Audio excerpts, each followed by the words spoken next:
From the Times and the Sunday Times, this is The Story. I'm Manveen Rana. The war in Gaza, already a long chronicle of horrors, has now reached a new crisis point. Time is up. Famine is banging down the door right now. Gaza is a hell on earth. Our own staff are fainting while on duty due to hunger and exhaustion. The United Nations say 2 million people are being starved. 33 people have died of malnutrition in Gaza in the past 48 hours. Gaza's Hamas-run health ministry says 101 people have died in recent days from starvation. Everywhere you look and everyone you speak to, the first thing they ask for is food. Why are so many emaciated, starving, dying of hunger, when there are hundreds of aid trucks filled with food queuing up at the border? The UN says its agencies have enough food and medicine to last 2 months waiting at the border with Gaza, aid that Israel is blocking. And it's not just the hunger. Why are so many people being killed while they queue for the aid that they so desperately need? The UN Human Rights Office says that Israeli forces have killed more than 1,000 Gazans seeking aid since May. We know that children are being killed queuing for water. They are dying with plastic bottles in their hand. Protests against the war and the brutal starvation in Gaza have taken place all over the world, including in a rare and remarkable moment in Israel. We are coming with, as you see, bags of flour to demonstrate anger against this inhumane policy. The situation in Gaza has prompted international condemnation from governments all over the world. When you see innocent children holding out their hand for food and you see them shot and killed, of course Britain must call it out.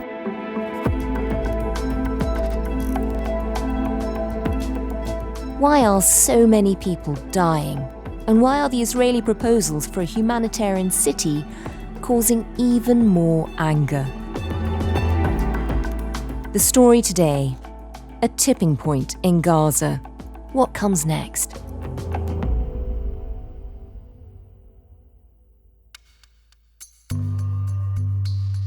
Would you mind just starting by reintroducing yourself to our listeners? My name is Philp, and I am the World Affairs Editor of The Times. Catherine, the situation in Gaza has been horrifying for a very long time, and yet it seems like it's reached an even more urgent state in the last week or so. Just tell us what's happening. The latest, I think, really is that the issue of mass starvation and the world suddenly waking up to the extent of this, the scale of it. But within Israel itself, there's been two developments recently in connection with this that have also caught attention. One of them is that the Defense Ministry in Israel has pitched an idea of something they call a humanitarian city, which is something that they wish to build in the south of Gaza and put the civilian population in there, which they have pitched as a solution to the hunger crisis that is causing starvation deaths currently in Gaza.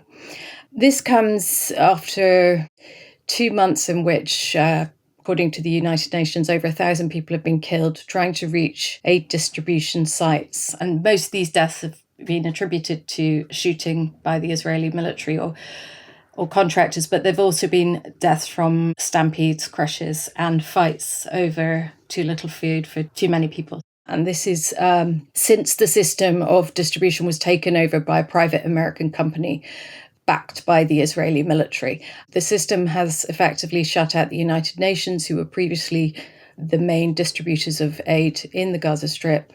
This is where we've seen this crisis truly deepen. We'll come on to that in a moment, because the numbers who seem to be dying just queuing for aid is shocking. Before we do, though, you mentioned there this idea of a humanitarian city that's been proposed. Just Tell us a bit about that. How has that idea come about? When was it first proposed? So this idea was first proposed in a war cabinet meeting in Tel Aviv. You would have there senior generals, defense staff, Prime Minister Benjamin Netanyahu. It was presented by the Defense Minister, Israel Katz, who then briefed it in detail to journalists a couple of days later. And in his telling, it was for the creation of a zone for civilians that would be situated over what is now the almost entirely destroyed southern city of Rafah. So it's right on the border of Gaza and Egypt. The plan would be initially to transfer up to 600,000 of the population of southern Gaza into a camp, basically. I think a tented camp, because there's nothing there but rubble. Yeah. That represents about a quarter of the population of Gaza. Wow. But as Katz laid it out, the intention would be that the entire civilian population of Gaza, which is more than 2 million people, would either be confined to that zone or would transit through it, because the eventual plan would be to then offer those within this zone voluntary emigration out of Gaza entirely. And for the Defence Minister, Israel Katz, who's put this proposal forward, I mean, what's his argument? Why does he think it's needed? He'd say it was needed because Hamas is currently hiding amongst the civilian population and that they need to root out Hamas and be able to target them. And that by concentrating civilians in one area, you wouldn't have the problems associated with the aid distribution that you have now. Palestinian civilians entering this zone would be screened to ensure that no Hamas operatives would gain access to it. But once within that zone, nobody would be permitted to leave. Anyone who's outside of that zone would then be considered a terrorist. And under the rules of engagement that Israel has designed for itself, that would mean they could be shot on sight. So just to get this clear, basically under this proposal, everyone in Gaza would either be fair game, could be shot immediately, or they would have to live in a tented city built on rubble that they're not allowed to leave.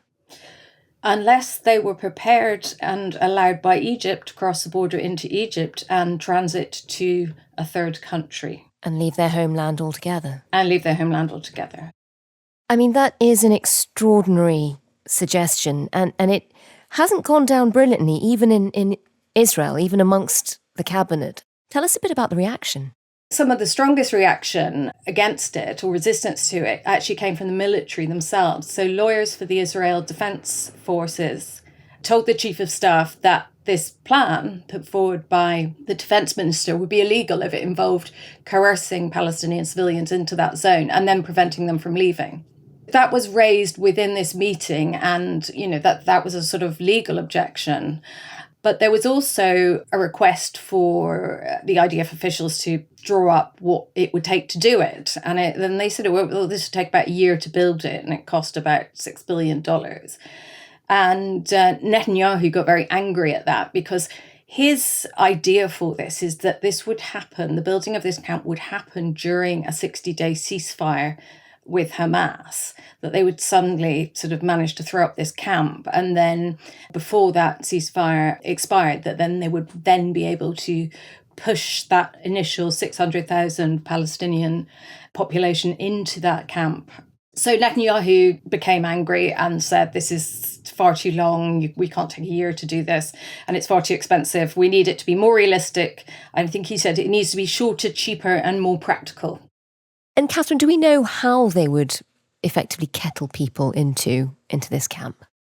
They've talked about doing it in the same way that civilians have been moved during the 21 months of war that have already happened, where essentially it's sort of numbered blocks on a map, showing areas and saying, so if you're in this area, you have to move and you've got this amount of time to get out. And again, this is an issue that Israel says, we've been evacuating these people in this manner and it's according to international law.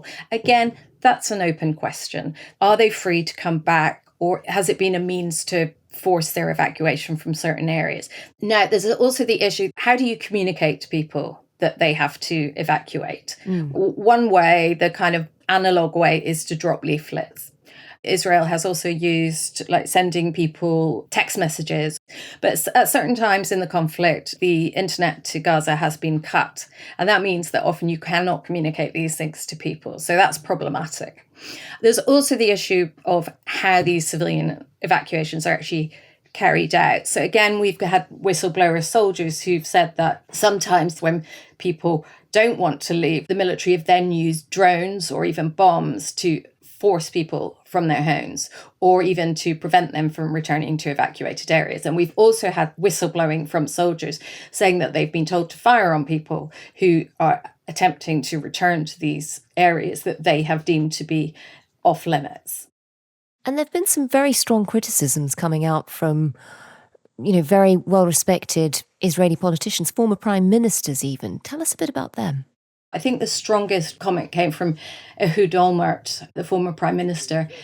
And he said, I'm sorry, this is a concentration camp. And those who are in charge of doing it are the ones that say that we should actually get rid of all the Palestinians living in Gaza and that all of them are Hamas and therefore they have no right to exist.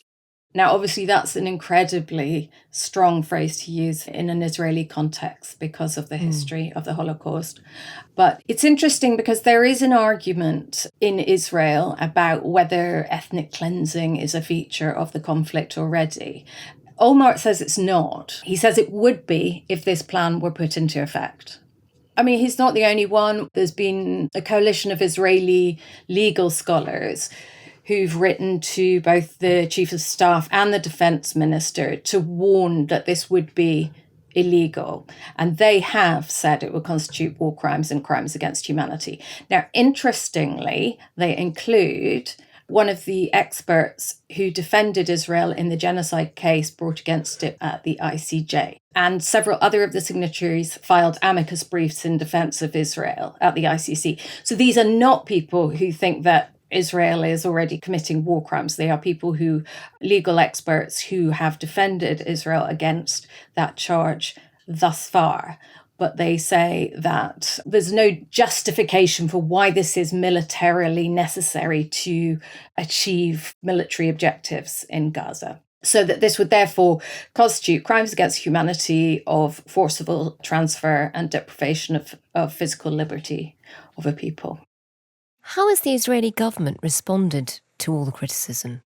Well, when the plan came out, Netanyahu himself was actually in Washington and he was at the White House, and he sort of greeted this like it was a wonderful idea because everyone wants a better life for the Palestinians. And so he invited countries to come forward and essentially offered to take in Palestinians if they were sincere in their wish for the Palestinians to have a better life. Because I think of the fact that this notion that they keep painting it as a stage towards voluntary emigration. There's kind of a shrug, and it's this, it's a way for them to have a better life. So as things stand, do you think this camp will happen?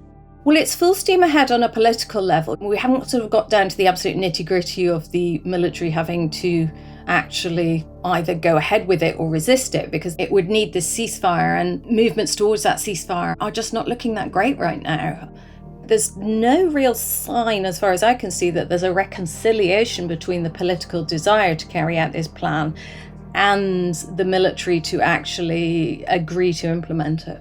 But if this were passed by the cabinet, technically the IDF would have to do this. But that would not defend them against war crimes charges. You cannot commit a war crime because there is a domestic law telling you that you have to carry one out.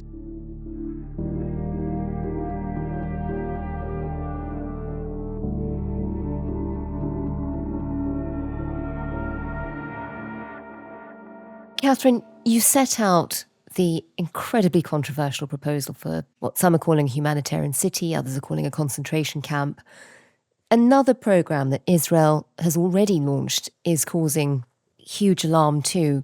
Tell us a bit about the GHF, this organisation that's been set up to distribute aid. Yeah, so this is actually, I think, in immediate terms, is almost more controversial than the so-called humanitarian city, partly because I think some people are still in some disbelief that it could actually go ahead. The GHF, the Gaza Humanitarian Fund, is a program that has been running for the last 2 months. Essentially, what GHF did was take over the entire aid distribution in Gaza from the UN. It's a joint project set up by the Israeli and the American governments. They set it up in response to the Israeli government's allegation that Hamas was diverting United Nations aid. Now, this always happens to some extent in war zones. It's very difficult to, stop combatants from having any access to food aid in particular. But the scale to which this was happening is hotly disputed. And Israel also has its own issues with the UN. It's blocked certain UN agencies from working in Gaza. Yeah, and these are the organisations with all the experience and the infrastructure to be able to do this. That's the issue, indeed. How does it work? How does the GHF actually distribute this aid? One of the structural issues here is that the GHF only has 4 distribution sites in the whole of Gaza, and 3 of them are in the south.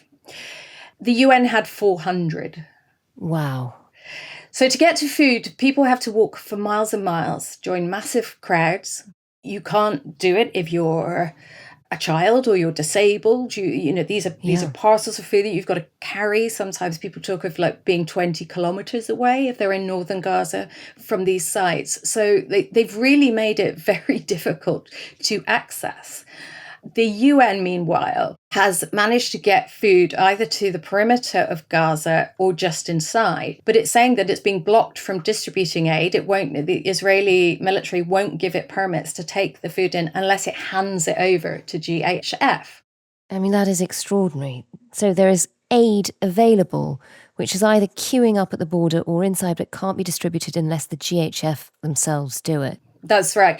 And in fact, this is something the Israelis are currently very defensive about because of this mounting criticism over the number of people dying in Gaza, both from starvation and these shootings that we will come on to. Well, tell us about those shootings. Why are people dying as they try to queue for aid from these GHF sites? These distribution sites, the way that they are set up, they have become death traps. IDF soldiers opened fire on crowds of Palestinians. And according to Gaza health officials, around 70 people were killed. 73 people have been killed while waiting for humanitarian aid. At least 67 Palestinians were killed trying to reach aid. Nearly 100 people killed trying to get food aid in Gaza. CBS News team inside Gaza said Israeli tanks began shooting at the crowd as they waited for aid. Israeli defense forces said they fired in order to remove an immediate threat to their forces in the area. Over 1,000 people have been killed, either by fire from Israeli soldiers or military contractors who are supposedly protecting those aid sites, or in crashes, possibly by Hamas too, or other armed elements within Gaza. We know that Israel has armed some gangs in Gaza that are opposed to Hamas in an attempt to sort of build an opposition to them. So there's been a lot of deaths associated by this method of distribution. Between 27th of May and the 22nd of July, 1,054 Palestinians killed by the Israeli military in Gaza whilst trying to access food. 766 were killed in the vicinity of GHF sites, and 288 around UN and other aid convoys. But the other problem is that it fundamentally undermines the notion that aid should not be politicized or militarized. One of the many problems with GHF is that you're making this a military operation, and that is not what aid agencies do. And that would, the precedent that would send would be horrendous. Imagine if all of the aid across the entire world in every conflict zone were controlled by the stronger party in the conflict. I mean, just explain this idea about it being militarized, because I think people here, seeing headlines almost every day at the moment, seeing 60, 70 people being killed a day while queuing for aid. Why is that happening? Firstly, you're attracting people towards militarized sites, places where there are guns, places where there are people who have been trained to view you with hostility, people who think that there may be a hostile population amongst you. So there's essentially too few distribution sites, too many desperate people rushing these sites, and too many trigger-happy people with guns, and very, very loose rules of engagement. So there was an expose in the Israeli newspaper Haaretz in which Israeli soldiers said that they'd been allowed to shoot at unarmed people who posed no danger to them near the aid sites. Private security contractors have also said something similar, saying that they were given freedom to shoot at anyone who broke away from the line. And this has included, according to their own accounts, civilians who were carrying white flags because of the earlier shootings at other aid sites. Now, there's also been people killed in crushes, in stampedes, and in fights amongst the people, including stabbings of one Palestinian to another, fighting over food. This happens when the amount of aid available is not proportionate to the need. And part of that desperation comes because of the backdrop that all of this has been set up against. I mean, just give us a sense of where starvation levels are in Gaza at the moment. In terms of the scale of the hunger that Gaza's facing, we just had a very stark warning from more than 100 aid agencies that mass starvation in there, to quote them, was spreading across the Gaza Strip, with a large proportion of the people in the Gaza Strip at risk of starvation. There's 111 signatories to that, including MSF, Save the Children, Oxfam, who've warned that their own colleagues and those we serve are wasting away. And as far as the deaths, I think we've had over 101 deaths in the last few days, including 15 within the last 24 hours, of which at least 80 are children. One thing that GHF don't even claim to put in their parcels is baby formula. So again, this is a massive source of frustration, I think, to some of the UN agencies who've got baby formula sitting there only a few miles away from somewhere where these children are dying, and they cannot get it in. Until just over a week ago, the GHF had denied that there'd been any deadly incidents in close proximity to its sites, and had accused the UN of using what it called false and misleading figures from Gaza's Hamas-run health ministry. But after 20 people died in a crush at one of its sites on the 16th of July, it said that it believed people armed and affiliated with Hamas had fomented unrest. Hamas said that was untrue. A spokesperson for the GHF has appealed to UN agencies to join its operation and blamed them for stopping work and not delivering supplies to Gazans. And Catherine, what has the international community said about all of this? Because they haven't always been very vocal. You know, we have estimates of the death toll so far coming out of, the Israeli newspaper Haaretz that's looked into it in great detail, saying it's more than 100,000. The Economist agrees. And yet there hasn't been the sort of outcry you'd expect from world leaders. Is this finally a tipping point? Are people starting to act? It does feel like it. It does feel like a tipping point. I mean, only this week, the Daily Express, one of Britain's most right-wing tabloids, devoted an entire page to a picture of a starving Palestinian child, saying this must end. Britain issued a statement with 28 other countries accusing Israel of drip-feeding aid and actually seeking to starve Palestinians. The Foreign Secretary in the House of Commons, he described the aid system, the GHF system, as grotesque. It's a grotesque spectacle, wrecking a terrible human cost. And said it was forcing desperate civilians to scramble unsafely for the essentials of life. It's dangerous, and it deprives Gazans of human dignity. Since that statement in the Commons, he's actually done the media rounds, possibly being even more critical than he was in those official statements. When I look at the children who are being killed, waiting for food, all of this is egregious. We have asked the Israeli government to think again. Almost more extraordinary, a former Conservative minister in the last government, Kit Malthouse, he stood up and warned the Foreign Secretary that he could himself end up in The Hague. Just beyond words, really, at his inaction and, frankly, complicity by inaction at what is going on. Over what he called the government's complicity in war crimes. Can he also not see the personal risk to him, given our international obligations, that he may end up at The Hague because of his inaction? Separately, the New York Times published a pretty groundbreaking essay by an Israeli genocide scholar, Omer Bartok, saying that he'd reluctantly concluded that Israel was already committing genocide by making Palestinian life unsustainable in the Gaza Strip. So that caused a huge stir. Yeah. There was an extraordinary and pretty heartbreaking statement this week from Agence France-Presse, the French press agency. They have a great number of, well, not fewer than before, because 200 Palestinian journalists have been killed during this conflict, including some of their staff. But 4 of their staff, there are Pulitzer finalist photographers. They issued a statement saying that they'd lost staff in this conflict and in other conflicts over 80 years in business, but it had never actually seen any of its staff starve to death. And it asked Israel to evacuate or allow them to leave, which would mean they wouldn't be able to report on it anymore. But AFP said, we're not prepared to watch them die. There are negotiations underway for another ceasefire. Do we have any sense of how they're going? Not well. Now, we know that this week, Trump's special envoy, Steve Witkoff, is having some meetings.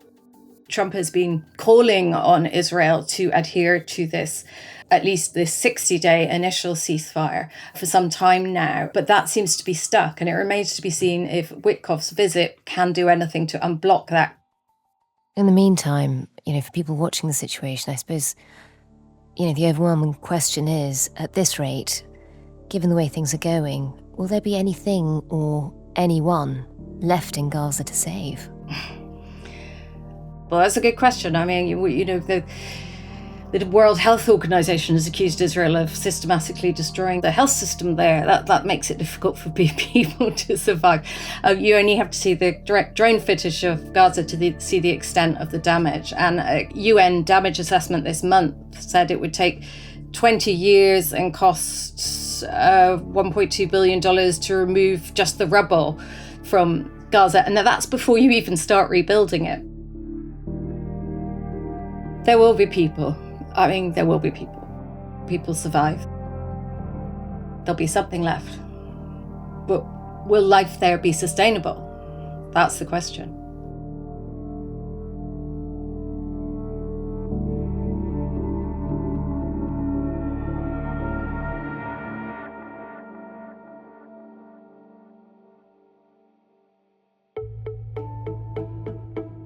That was Catherine Philp, World Affairs Editor at The Times. The producer today was Olivia Case, with assistance from Anna Dowell. The executive producer was Edward Drummond. Sound design was by Hannah Farrell. Theme composition was by Mal Lassetto. If you can, do leave us a review wherever you get your podcasts. Thanks for listening. See you again soon.